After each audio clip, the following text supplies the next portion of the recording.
Көчөдөгү диний өкүлчүлүгүндөгү Москва шаарындагы Бактыбек устаз жетекчеген биздин жалпы илим алган балдар кыздарга Алла ыраазы болсун.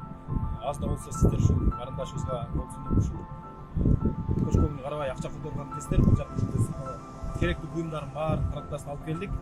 Мындан нарагын биз тартпайбыз. Себеп дегенде Аллах ыраазы болуп, Аллах таала көрүп турат деп. Ошол Алла ыраазы болсун.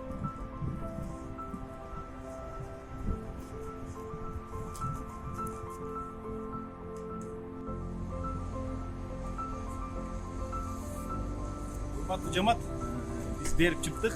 Ээлерин азыр мындай учурда жакын эле жаш баласы бар экен, 2 айлык, 3 айлык жаш баласы отурат.